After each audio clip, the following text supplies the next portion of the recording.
Our flight today will visit the amazing Yellowstone National Park in Wyoming.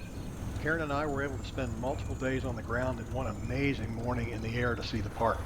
It's evident of just how violent the earth can be. Yellowstone is essentially a thin layer covering molten earth. Any crack or crevice forms pools, geysers, and mud pits that are both beautiful and deadly. Add in the abundance of wildlife, and it's truly an amazing place. Few people get to see it from the ground and the air, so this will be a great treat. We start and end our flight from Henry's Lake area west of Yellowstone. Henry's Lake Airport is just a grass strip that is run by the state of Utah. It was a fantastic base to work from. We were able to keep the plane and the trailer on the grounds. I also got to see a small cattle drive that was just across the fence at the airport. In these areas, it's always a smart move to start early in the morning and be on the ground a little after noon. The air is cooler and the updrafts and downdrafts are a lot lighter. It also provides a little better performance for the aircraft. And at this altitude, you're going to need it. Taking off west takes you over the lake, and taking off east heads into high terrain. I always opted for taking off over the lake. Be prepared, watch that density altitude, and make sure your aircraft has the ability to climb in this thin air.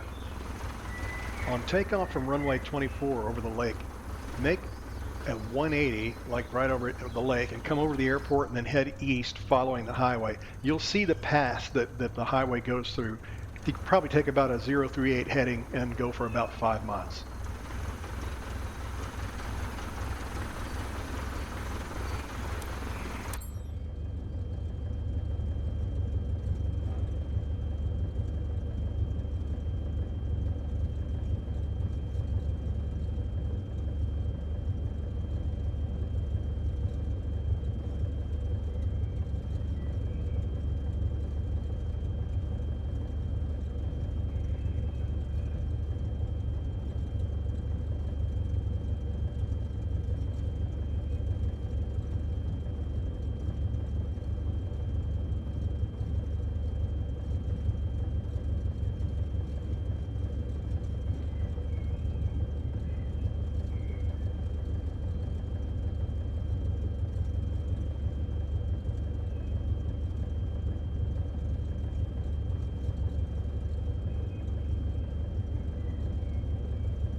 In the middle 1800s, a mountain man named Jim Bridger and other trappers told stories of a land of fantastic yellow canyons, huge geysers, and superheated blue pools.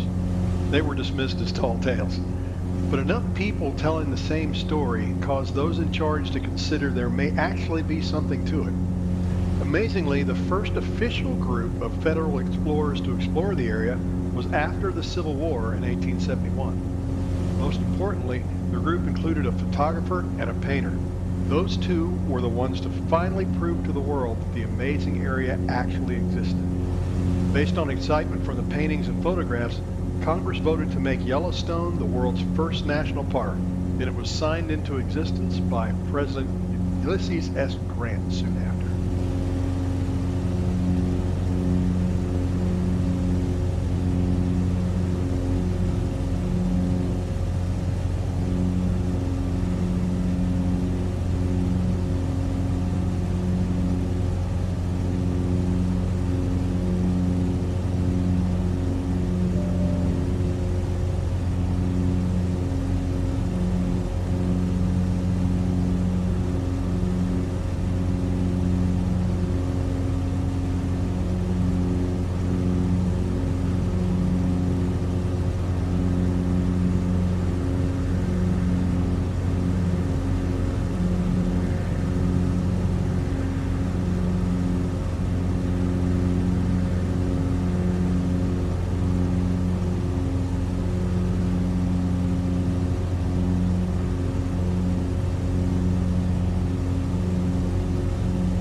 park in a clockwise direction starting from the West Yellowstone entrance. We'll follow the major road called the Grand Loop, and that'll take us by the major attractions in the park. Keep an eye on the nav log for interesting images of what we'll be passing by, and I'll provide some background on them. We took all the nav log pictures ourselves, so hope you enjoy the tour.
Madison River Valley could see cars backed up as visitors stop to view buffalo or moose herds along the side of the roads. It's also possible to see bears or wolves, but they're much more rare. These are wild animals, and every year visitors are hurt or killed by going too close to them. It's not a zoo or a circus. They got to get that selfie, I guess. This is a beautiful area of the park to fly or to drive.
Follow the Grand Loop to Norris Basin following the Gibbon River. This route passes sites such as the Gibbon Falls and Monument Geyser Basin. The steam from Steamboat Geyser is clearly visible from our height in the cooler air if it happens to erupt at the right time. These geysers are formed in many ways, but they all have superheated water and steam as a component.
bringing your drone.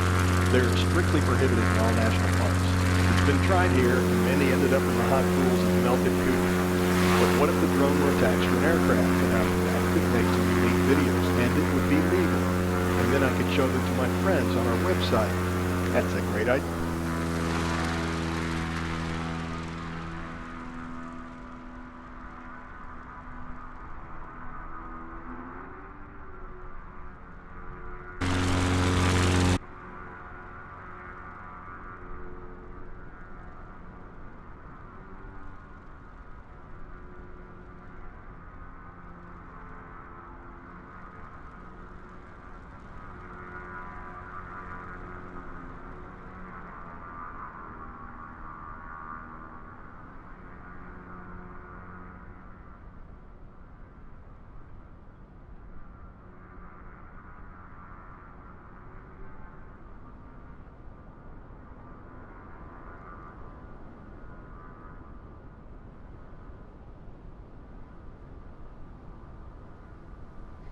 Hey, coming up is Gibbon Falls.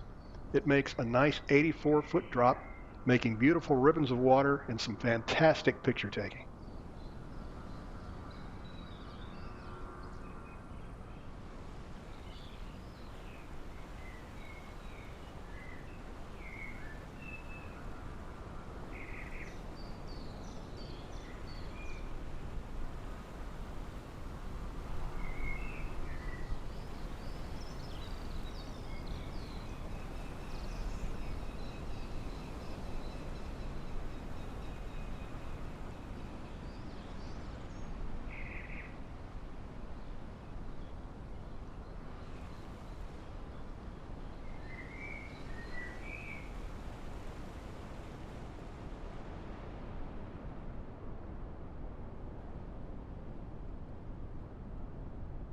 Yellowstone has over half of the known geysers in the world. Plumes can go as high as 170 feet, can easily be seen from the air. They're formed in different ways. Some are constant, others build up pressure over minutes and hours and then they erupt. Many, such as Old Faithful, form in cones and can go quite high.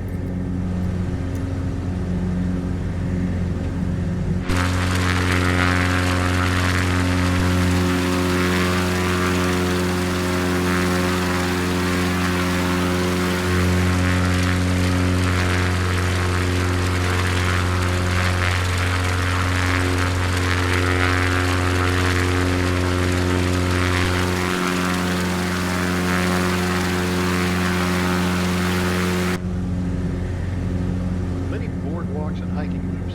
Norris Basin is one of the hottest areas in the park in both geothermal terms and popularity. It's one of the most interesting to visit. This is home to Steamboat Geyser and many others. Steamboat Geyser is great when you can see it, but there's no schedule for it. You get to see it completely by accident. It's been known to go for years without erupting, but it can get to the heights of Old Faithful. What's interesting is how the park and its thermal attractions are always changing based on seismic activity. A small tremor can completely change the plumbing underground or open and close new vents.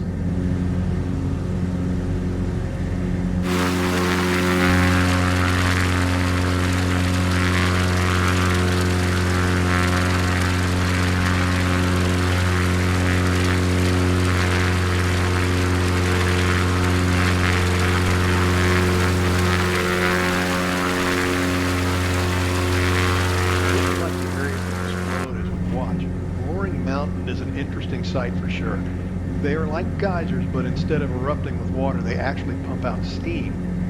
That is one hot mountain, and the sound is impressive. Think of the Blue Angels releasing brakes, hence the name. Oh, okay, maybe not that loud, but loud. And there's no hiking up there.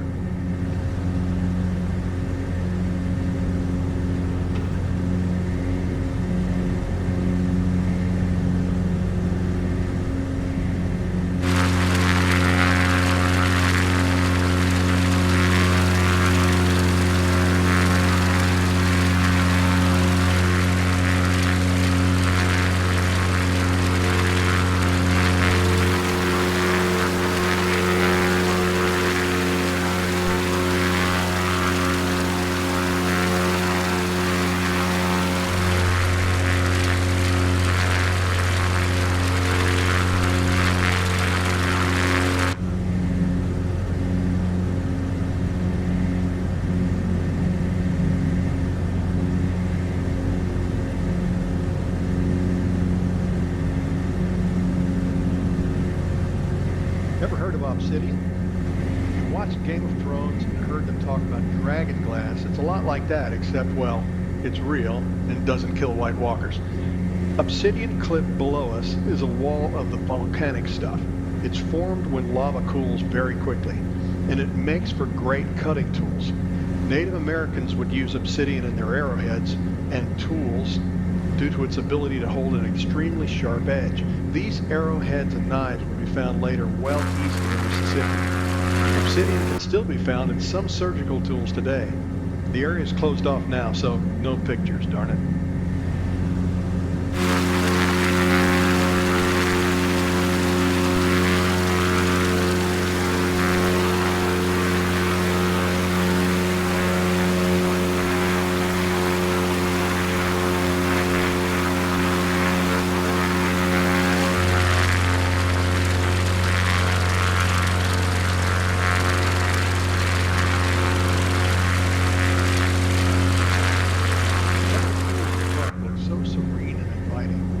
Like a hot tub with amazing colors. In some, it's possible to see things like logs that have fallen into the pool. There are signs everywhere that caution against going too close. There are awful stories of people who did not follow that advice.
Favorite areas in the park to visit was the Mammoth Hot Springs area, and particularly a specific cascade called Prospect Terrace. Check out the trees captured in the minerals in the navlog. It looks like melted fire as it works its way down the hill. They're created by travertine minerals that flow with water and build up relatively quickly. There are many of these cascades, such as Angel Terrace in the area, that should be visible from the air. They're constantly changing, so it may look entirely different from my pictures. The Mammoth area is also one of the first entrances created for the park. It's still considered the key entrance from the north through the Roosevelt Arch, and it's the park headquarters.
airport, the north part of the Yellowstone, and just off our loop path. So let's stop here for a break. The airport hugs a cliff just inside the highway and the Yellowstone River. It makes the circuit here a little sporty. But pay attention, but enjoy the view.